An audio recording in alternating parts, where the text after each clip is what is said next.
भक्तीचा महाकुंभ, मुंबईचा हा थाट, शक्तीच्या वारीची धरूया नवी वाट. उत्सव नवरात्रीचा, जागर आदि शक्तीचा, स्वागत आहे मुंबईची नवरात्री संस्था प्रस्तुत.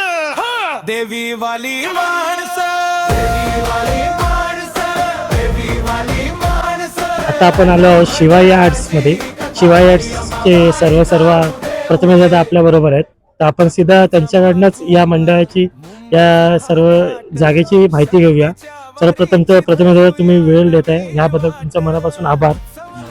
नमस्कार. कालपर्यंत मूर्तिकार आणि आज डायरेक्ट मंडळाचे एक पदाधिकारीचं कसं वाटतंय आणि कसं काय हे सर्व?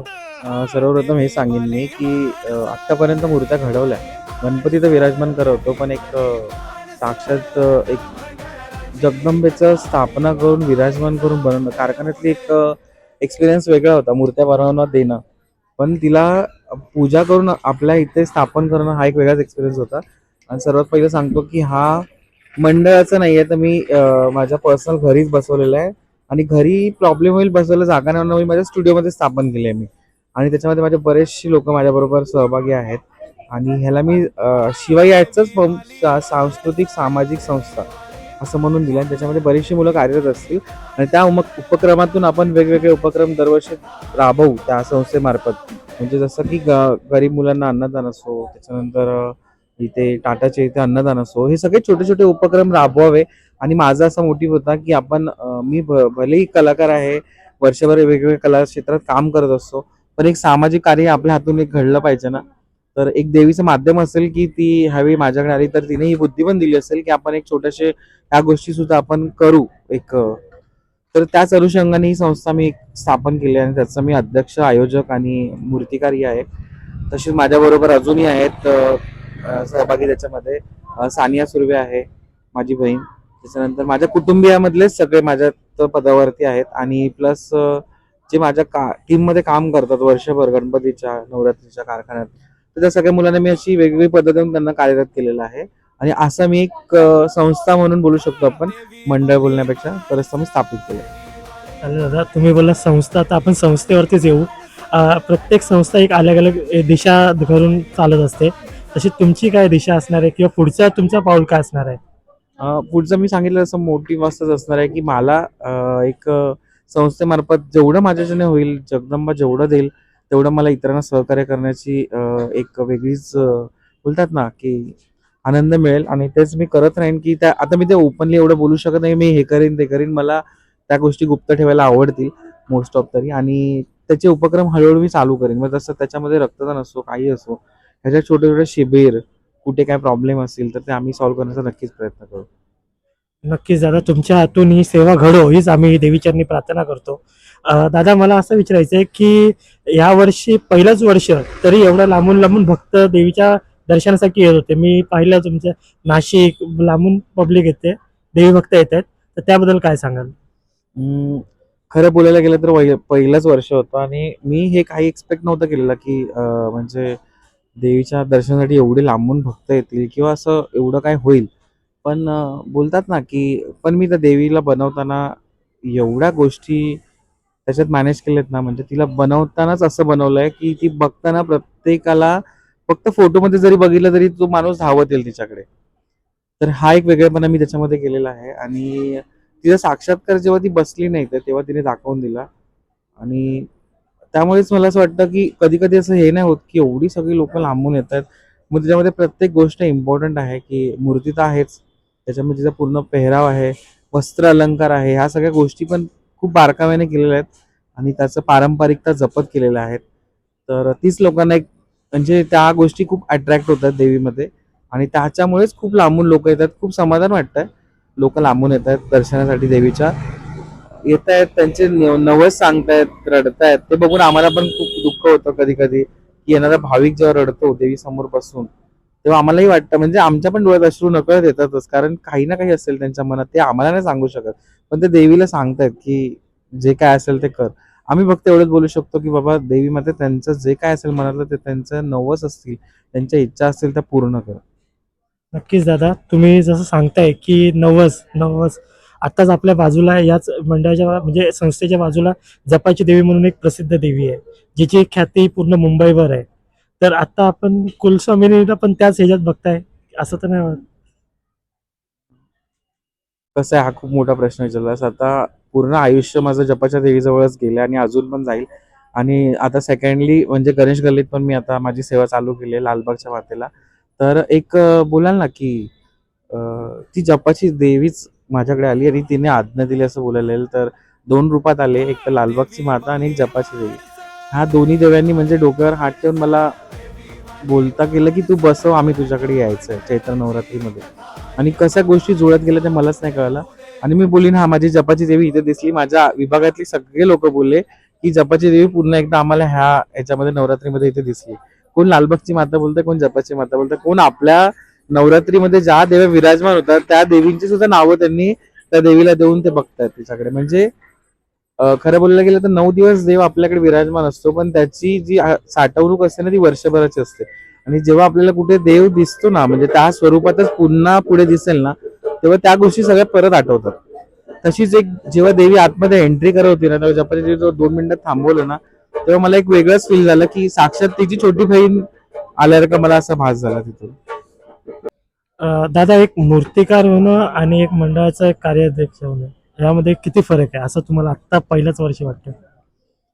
ह्याच्या आधी मी लालबागचाच आहे, त्याच्यामुळे मंडळ सांभाळणं, मंडळ हे करणं त्याचा एक्सपिरियन्स तर खूप चांगला आहेच.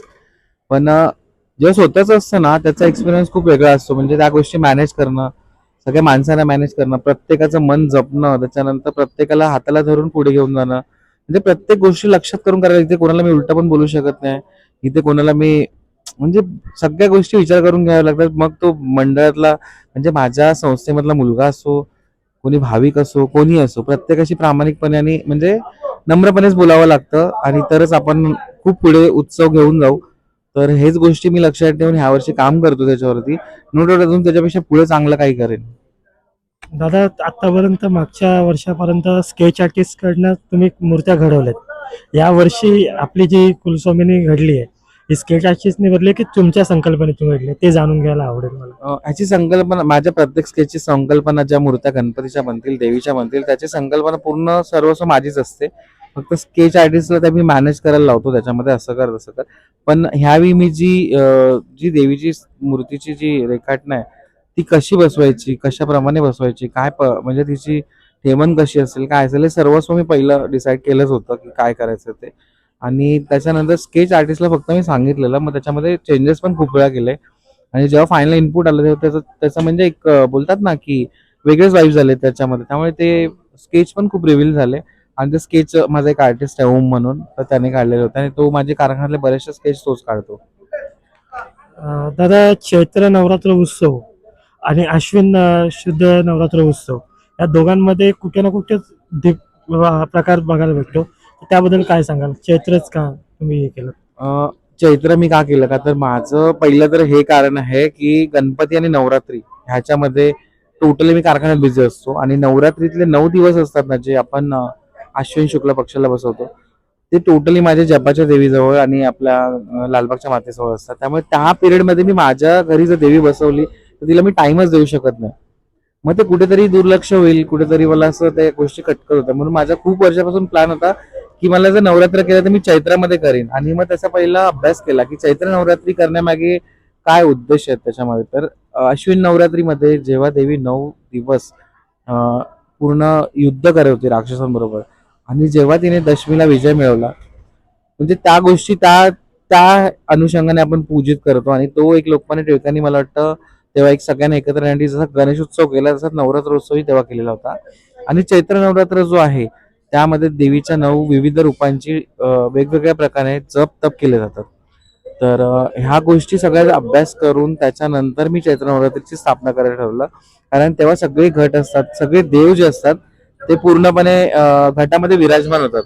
आणि ह्याच्यामध्ये देव आपल्या बरोबर असतात, पण फक्त मूळ देवाची पूजा केली जाते. ज्या देवीच्या 9 रूपांची पूजा असते ना त्या केली जाते. आणि जेव्हा त्या घटस्थापनेमध्ये आपण आपल्या जे घरातील जेवढे देव आहेत त्या सगळ्या देवांना आपण 9 दिवस आपण स्थापन करतो. तर हा एक म्हणजे अजून ह्याच्यापेक्षा खूप गोष्टी आहेत. की सानिया बेटरली सांगेल, कारण तिने मला या गोष्टींसाठी खूप मार्गदर्शन केलंय. आणि सगळ्या गोष्टी अशा कर तशा कर, त्या सगळ्या छोट्या छोट्या गोष्टीवर तिने खूप मला सपोर्ट केलाय. आणि तसेच तिची बाकीची टीम आहे, त्या लोकांनी मला 9 दिवसामध्ये खूप सपोर्ट केलाय. आणि हॅट्स ऑफ बोलीन की एवढं सगळं करणं म्हणजे पॉसिबल नाही, पण सगळे जर बरोबर असेल तर नक्कीच आपण करू शकतो. नक्कीच दादा, तुम्ही सांगताय सानियाताईंबद्दलच, आम्हाला त्यांच्याकडून पण ही उत्सवाची माहिती घ्यायला आवडेलच. ते आपल्याला जॉईन होतीलच, पण त्याच्या आधी मला एक छोटासा त्यांच्याबद्दलच प्रश्न विचारायचा आहे की त्यांनी म्हणजे तुमच्यात ते सामील झाले, हा उत्सव त्यांनी पण हे केला, तर त्या पाठीमागचं कारण काय, म्हणजे ते कसं हे झालं? खरं बोलायला गेलं तर अं, सानियाला मी ऍक्च्युली माझी म्हणजे सख्या बहिणीसारखं तिला मानत नाही तर ती आहेच माझी, आणि खूप मला क्लोज आहे ती. आणि त्याच हिशोबाने मी सगळं सर्व आहे ना तिच्यावरती सोपवलेलं आहे. आणि ती जसं सांगते तसं मी फक्त पुढे करत गेलो. आणि साक्षात बोलाल तर मला तू जाणं, मला जरा बोलायचं तुझ्याबद्दल, तू नको ऐकू आधी, व्हिडिओ मध्ये ऐक थोडीशी. नको, थांब ना, ते खूप गोष्टी बोलायच्या आहेत रे तिच्याबद्दल मला, त्या म्हणून. तर खरं बघायला गेलं तर जेव्हा नवरात्रीमध्ये पहिल्यांदा माझ्याकडे तिने जी घरात मूर्ती विराजमान करणार होती, ह्याची ललित अंबिकेची, म्हणजेच त्रिपुरा सुंदरीची. आणि त्रिपुरा सुंदरीची मूर्ती म्हणजे आता पहिला आपल्याला इतक्या गोष्टी माहिती नव्हत्या, पण ती साक्षात खूप सुंदरची देवी आहे आणि जगतजननी बोललं जातं तिला पूर्ण. तर ती देवी माझ्या कारखान्यात तिने आणायचं नियोजलं होतं. आणि जेव्हा कारखान्यात आले ना तेव्हा त्या देवीचे वाईब्स एवढे वेगळे होते ना, की स्थापन नव्हती झाली तरी पण तिच्यात जागरूकता वाटवती तेव्हा. आणि तेव्हा कुठे त्या देवीला बघून मला असं वाटलं की हा, एवढी देवी तरी आपण घरी बसवू शकतो. चल, मी कधी विचार नव्हता केला की घरी बसवायचं म्हणजे. तर तेव्हाच ती माझ्या डोक्यात एक गोष्ट क्लिक झाली होती. आणि मग असं बोलाल तर पहिली सानिया माझ्या आयुष्यात आली बहिणीच्या रूपात. त्याच्यानंतर माझ्या ही त्रिपुरा सुंदरी आली माझ्या कारखान्यात. आणि ती येताना लालबागच्या कुलस्वामिनीला ही सुद्धा घेऊन आली. म्हणजे आई कुलस्वामिनीनेच लालबागच्या कुलस्वामिनीला बोलाल ना की यायला आणि ह्याला मार्गस्थ केलं. नक्कीच दादा. दादा, आता तुम्ही उल्लेख केलात की सानियाताई तुमच्या आयुष्यात आल्या, देवी आल्या, कुठेतरी विरोधही झाला असेल की असं काही प्रसंग? नाही, मी पहिली गोष्ट तर असं थोडस स्टार्टिंगला मला, आता कसं आहे, शेवटी आपण काय काय गोष्टी जशा बघतो तशाच घडत असतात. पण आता जेव्हा आपण लोकांचं हे करतो ना, लोकांचा विचार करतो ना की लोक काय बोलतील, कसे बोलतील, त्याच्यानंतर एका एका टायमिंगला ना मला सुद्धा पहिल्या स्टार्टिंगला मला असं वाटत होतं की मी म्हणजे ह्या गोष्टी एक्सेप्ट करेन की नाही. पण खरंच बोलू की हे व्यक्तिमत्वच असं निघालं ना की त्याने मला भाग पडलं कुठेतरी करायला की नाही. आणि जसं मला तिने माझा हात पकडला ना की नाही, मी तुझ्या पाठीशी कायम आयुष्यभर राहील. तर सख्या बहिणीपेक्षा जास्त मला तिने प्रेम दिलं आणि माझ्या बरोबर आहे ती आज आज आणि कायमची राहील. तर त्यात मी विसरून गेलो की ती कोण आहे, ती काय आहे. आणि तीच नाही, तिच्याबरोबर येणारे असंख्य लोक आहेत जे तिने माझ्याबरोबर, म्हणजे त्या गोष्टीच्या मनातल्या होत्या ना की आपण मी जास्त ओपनली नाही बोलत त्या गोष्टीवर, की आपण ह्या लोकांबरोबर राहिलो तर आपलं सुद्धा नाव खराब होईल. आपण तर मी बोलीन तुम्ही उलट राहा अभिमानाने, तुम्हाला खूप गोष्टी शिकायला मिळतील. माणुसकी काय आहे, प्रेम काय आहे, जिव्हाळा काय आहे, सगळ्या गोष्टी पैशाने नाही बांधल्या जात, कधी कधी त्या जपाव्या पण लागतात. आणि तसंच तिने केलंय आयुष्यात. आणि असे तिच्यासारखे भरपूर जण आहेत, फक्त आपल्याकडून त्यांना प्रेमाची अपेक्षा आहे, बाकी काय नाही. तेवढं प्रेम फक्त द्या, तुमच्यासाठी ते जीव द्यायला पण तयार होते. एवढं मी छाती ठोकपणे सांगतो. आणि आज खरंच बोलेन की खूप खूप मला समाधान आहे की माझ्या आयुष्यात ना आई कुलस्वामिनीने मला बहीण दिली आहे आणि ती माझ्याबरोबर कायम राहील. नक्कीच ताई, नक्कीच मी आता जरा ताईंकडेच जाईल. सर्वप्रथम तर आई कुलस्वामिनी आम्ही पाहिली लालबागमध्ये, आणि आता लालबागची कुलस्वामिनी पण पाहतोय. दोन्ही रूप तेवढेच तेजस्वी आणि तेवढेच भक्तिमय आहेत. तर त्याबद्दल ताई काय सांगाल तुम्ही? आमची अशी काही आगळी वेगळी संकल्पना नव्हती. असं होतं की आई कुलस्वामीनी मला वेगळ्या रूपात बसवायची होती आणि ती मी बसवली. आणि आई कुलस्वामिनी ही जेव्हा मी पहिल्यांदा आणली तर माझ्या घरी नाही नेली, ती डायरेक्ट प्रथमेशच्या मी कारखान्यामध्ये नेली होती. तर त्यामुळे त्याला त्या कुलस्वामिनीवर एवढा जिव्हाळा बसला आणि त्याचा नवस होता की मला ही देवी बसवायची आहे. आणि त्या असं म्हणतात त्या कुलस्वामिनीच्या पदस्पर्शाने त्याचा तो नवस पूर्ण झाला असेल किंवा त्याला ते मार्गी लागलं असेल आणि तीच कुलस्वामिनी लालबागची कुलस्वामिनी रूपात आली. आणि खरंच मला एवढा आनंद आहे की मी कुठच्याही माणसाला किंवा व्यक्तिमत्वाला मी जर भक्ती मार्गाला लावेन किंवा कुठच्याही दैव मार्गाला लावेल तर त्याचं पुण्य मला कुठेतरी हजारो पटीने मिळेल. आणि असं एक भाऊ म्हणून मी त्याला नेहमी चांगलाच मार्ग दिलाय आणि ह्या पुढे मरेपर्यंत मी त्याला चांगलाच मार्ग देईन. आणि त्या मार्गाची सुरुवात त्या कुलस्वामिनीपासून झाली आहे. पहिलं वर्ष आहे, पण आम्हाला असं बिलकुलही वाटत नाही हे पहिलं वर्ष. आम्हाला असं वाटतंय की खूप वर्ष झाली आम्ही देवी बसवतो. आणि एवढी भक्तांची रांग लागते की कधी कधी असं वाटतं की अरे बापरे, एवढी लोक आलेत, कसं त्यांना आतमध्ये हँडल करायचं, किंवा आतमध्ये हँडल करण्यासाठी पण कोणी नसतं. नक्कीच आई, तुम्ही बोललात की म्हणजे आई कुलस्वामिनी ते लालबागची कुलस्वामिनी या दोन्ही देवी एकही असल्या तरी तुमची भक्ती तेच समर्पण आहे. तरी मला असं विचारायचं आहे की कुठेतरी म्हणजे देवी आणि समाज हे कुठेतरी विरोधात जातं असं तुम्हाला नाही वाटत का कधी?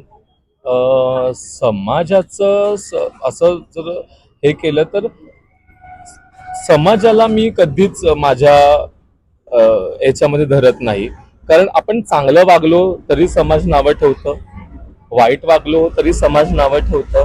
मग त्यापेक्षा आपल्या मनासारखं करायचं, समाजाला फक्त बघायला ठेवायचं. तुम्ही फक्त नावं ठेवा, तुमची तुमची हेच ती आहे, कुवतच ती आहे. तुम्ही नावं ठेवू शकता, तुम्ही दुसरं काय करू शकता. बघ, समाजाला जर दैवी मार्ग करायचा असेल तर प्रत्येक समाजाने प्रत्येक माणसाने देवी बसवली असती, प्रत्येक माणसाने गणपती बसवला असता, प्रत्येक माणसाने सनातनी धर्म हा पुढे नेला असता. नाही, माणसं काय करतात, पुढे जाणाऱ्याचे पाय खेचतात, हाताला हात देत नाहीत. पण मी आज माझ्या भावाच्या हाताला हात दिलाय, मी त्याचा पाय नाही खेचलाय. हे तर खरं आहे. तुम्ही जे सांगताय ते खरोखरच म्हणजे आजच्या या जगात न सांगण्यासारखं आहे. म्हणजे खूप कमी लोक चांगले मार्ग दाखवतात, त्यापैकी तुम्ही आहात, दादांच्या पाठी उभे आहात, म्हणून हा सर्व वैभव दिसून येतोय. मला असं म्हणजे दादांची एक मी व्हिडिओ पाहिलेली ज्यात दादा सांगतात की म्हणजे दादांकडनं ते आपोआप बोलून गेलं की आईची सेवा पण इथं होते, कुठेतरी आई पण आज गाभाऱ्यात त्यांना दिसते. तर त्याबद्दल तुम्ही काय सांगाल? खरोखर एक आईची सेवा एक आई करते, हो, ही संकल्पना खूप असं म्हणतात की विधवा बायकांनी देवीची पूजा करू नये. पहिलं असं होतं की विधवा बायकांकडून ओटी भरली जायची नाही, त्यांना हळद कुंकाचा मान नाही. पण एक आई म्हणून तिला त्या आईच्या पायाची जागा दिली आम्ही. त्यात विधवा सवाशीण असं काय नाही, तिला पण आम्ही हळदी कुंकाचाच मान दिलाय. कारण का ती एक आई आहे आणि आई ही शेवटपर्यंत सवाशीणच असते. नक्कीच तुम्ही जे सांगताय ते खरोखरच ऐकायला खूप भारी वाटतंय. मला पुढचा प्रश्न असा आहे की कुलस्वामिनी म्हटल्यावरती तिचे म्हणजे आणि त्याचं कारण एक आहे, आई ही सवाशीण का असते, कारण यल्लम्मा देवी ही वर्षातून एकदा विधवा होते आणि 3 दिवसाने ती आयव होते. मग देवी ही विधवा होऊन आयव होऊ शकते, तर एक बाईने होऊ शकत का? नक्कीच. माझा पुढचा प्रश्न असा होता की देवीचा शृंगार जसं तुमचा म्हणजे एक अलगच शृंगार असतो. आजही मी मगाशी फक्त मोबाईल मध्ये बघताना मला एवढा भारी शृंगार वाटतो. तर तो शृंगाराचं काय सांगाल? त्या पाठीमागची किती मेहनत आहे? त्या पाठीमागची सगळी मेहनत प्रथमेशची आहे.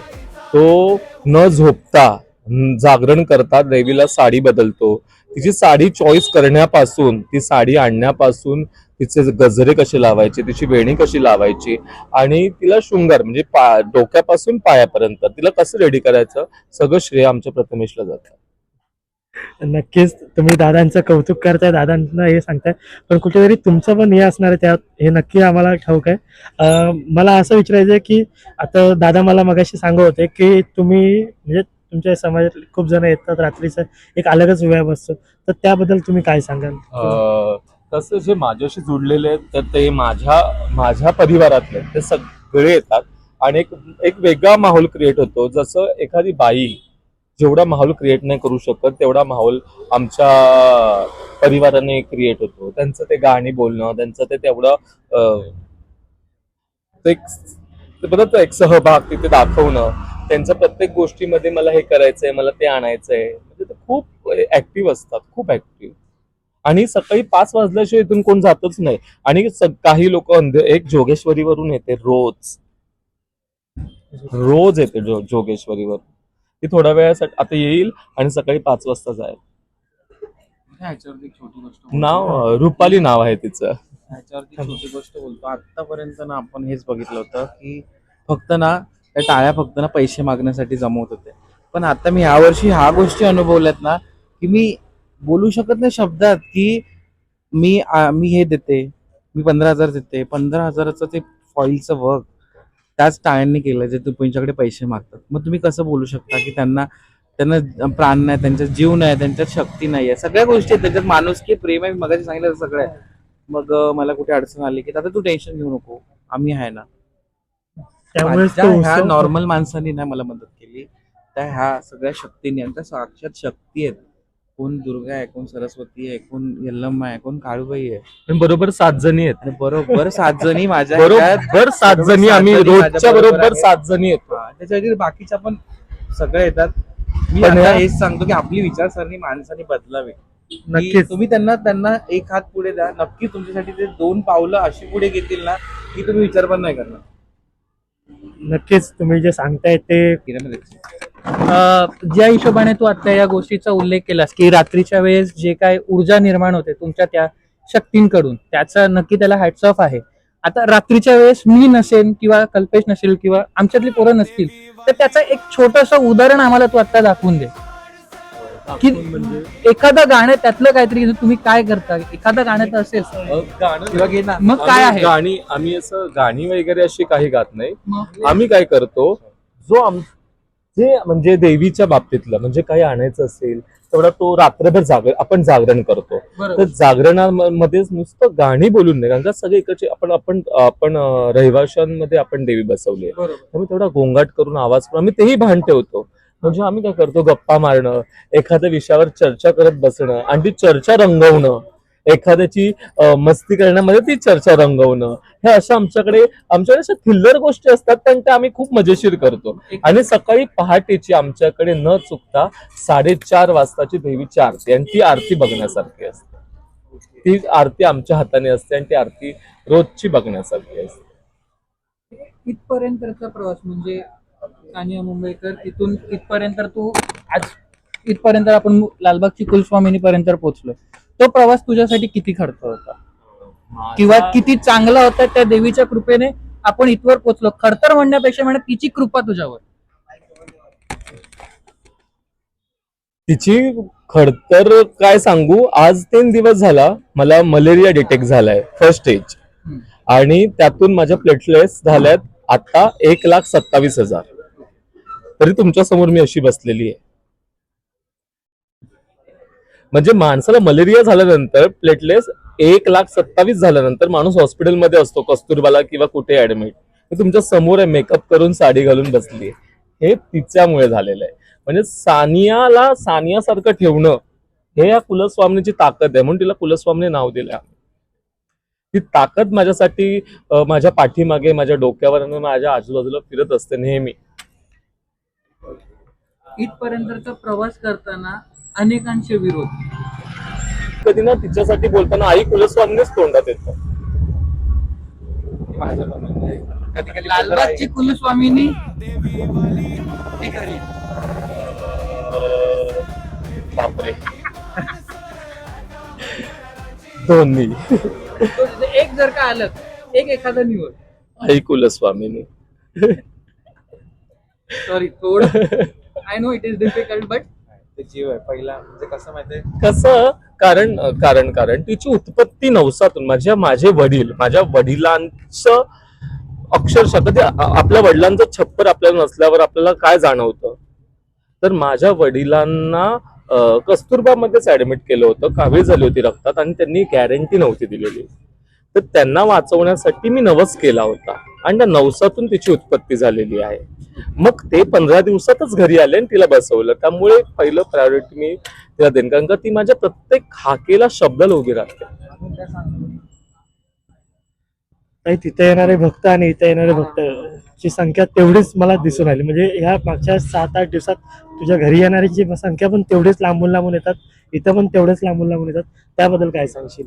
मी म्हटलं ना तिची कृपा. मी म्हटलं कुलस्वामिनी ह्या नावामध्ये म्हणजे अदरवाईज पण कुठच्या मंडळाने अजूनपर्यंत आपल्या कुठे कुलस्वामी नावाचं मंडळ एवढं नाही, फक्त एक आहे ती धारावीला आहे. मुंबईची कुलस्वामिनी आहे, ती पण फेमसच आहे. म्हणजे कुलस्वामिनी ज्यांची नाव आहेत त्या फेमस आहेत, मला एवढं माहिती आहे.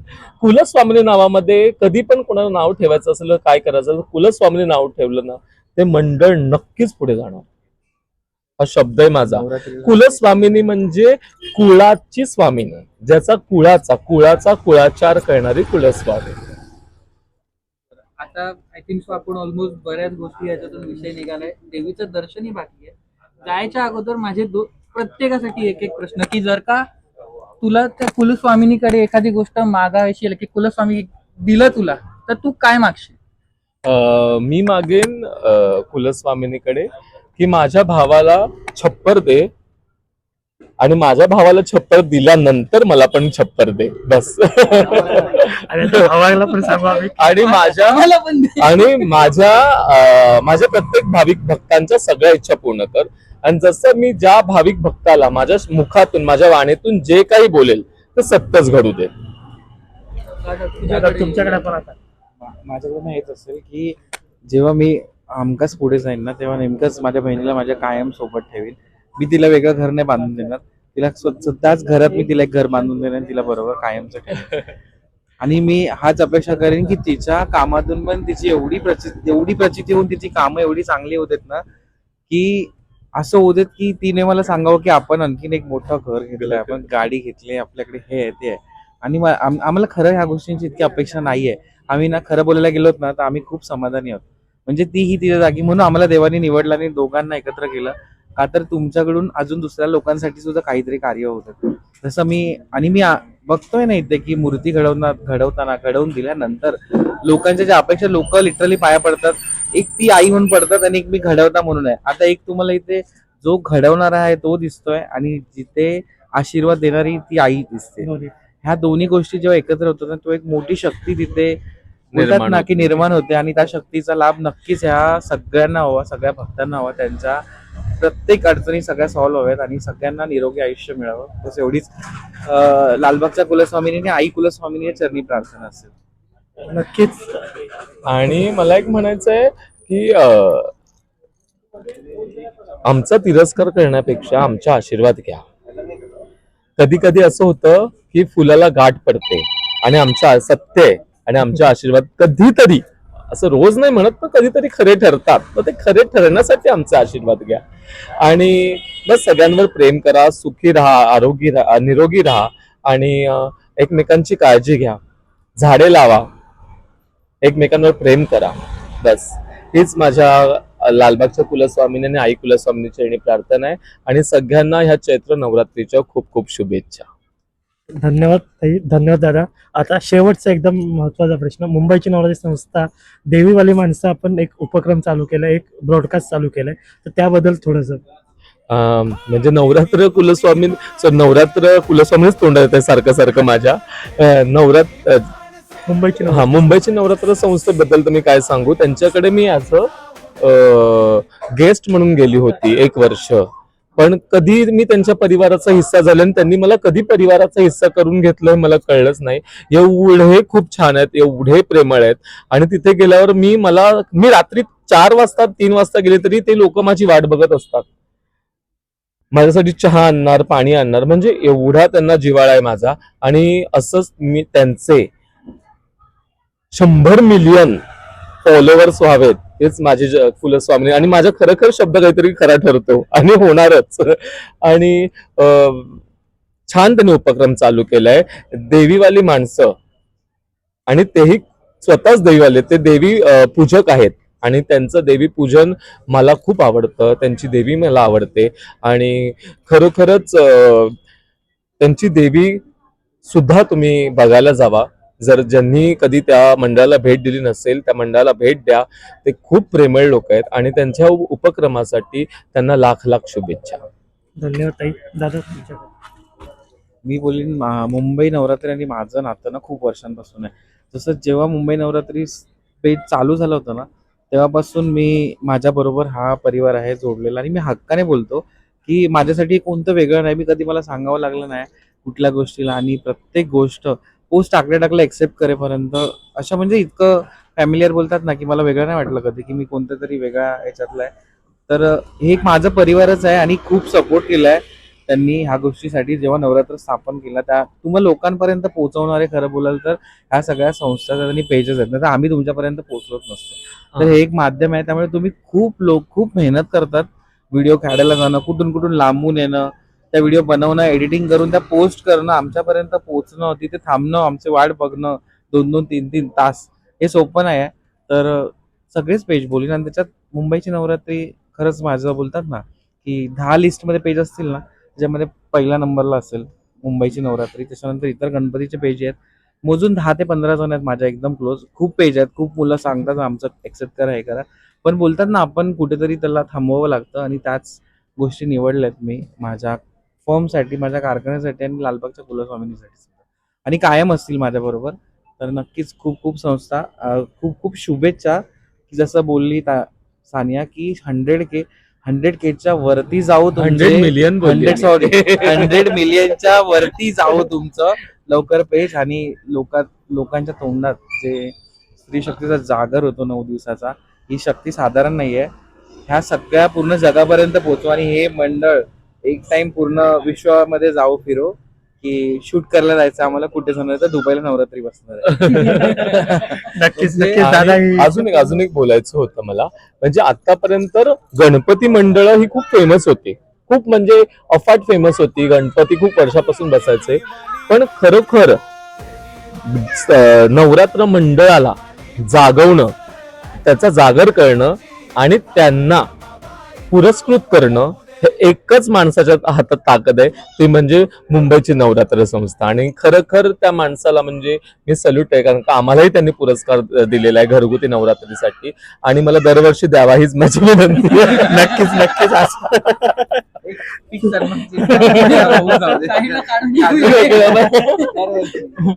आणि त्याचबरोबर चैत्र नवरात्रीसाठी पण त्यांनी काहीतरी करावं आता, कारण का आम्ही त्याच्यामध्ये आलेलो आहे, उतरलेलो आहोत. नक्कीच आता आपण दर्शनासाठी जाऊया. धरूया नवी वाट, उत्सव नवरात्रीचा, जागर आदी शक्तीचा. स्वागत आहे मुंबईची नवरात्री संस्था प्रस्तुत देवी वाली माणसं, देवी वाली माणसं, देवी वाली माणसं. एका मंडळाची ही कथा अंबाबाईचा उदय. मुंबईची नवरात्री संस्था प्रस्तुत देवी वाली माणसं, देवी वाली